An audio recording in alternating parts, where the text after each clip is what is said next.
சஹாபா பெருமக்கள் இந்த தவக்குல் என்று சொல்லப்படுகின்ற அசைக்க முடியாத நம்பிக்கை அல்லாஹ்வின் மீது வைத்தார்கள். அல்லாஹு தஆலா அவர்களுக்கு தேவையானதையும் கொடுத்தான், சாத்தியம் இல்லாத விஷயத்தையும் சாத்தியப்படுத்தி கொடுத்தான். ஒரு தண்ணீர் இல்லாத பாலைவனத்தில் நாம் மாட்டிக்கொண்டோம், உயிரே போய்விடும் என்பதாக நாம் முடிவெடுத்து விடுவோம். சஹாபாக்களுக்கு அப்படி கிடையாது.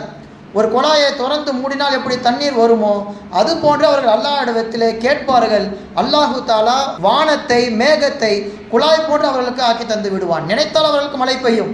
அந்த அளவிற்கு அவர்கள் அல்லாஹ்விற்கு மிகவும் நெருக்கமாக இருந்தார்கள். அல்லாஹ் இப்னு ஹதரமி என்கின்ற ஒரு சஹாபி இருக்கிறார். ஒரு கடலை கடந்துதான் அந்த படை போர் நடக்கின்ற இடத்திற்கு செல்ல வேண்டும். கடலை கடப்பதற்கு கப்பல்கள் கிடையாது. பதற்றமடையவில்லை, திரும்பி செல்லவில்லை. மீண்டும் அல்லாஹ்விடத்தில் துஆ செய்தார்கள். அதே 4 வார்த்தை, யா ஹலீமு யா அலீம், யா அலியு யா அலீம், 4 வார்த்தை சொல்கின்றார்கள். கிளம்புங்கள், புறப்படுங்கள் என்று ஒட்டகத்தின் மீதும் குதிரையின் மீதும் ஏறி அவர்கள் நடக்கின்றார்கள். கடலின் மீது அந்த பயணம். அந்த பயணத்தில் இருந்த எல்லா சஹாபாக்களும் சொல்கின்றார்கள், எங்கள் ஒட்டகத்துடைய காலிலும் குதிரையுடைய காலிலும் தண்ணீர் கூட படவில்லை.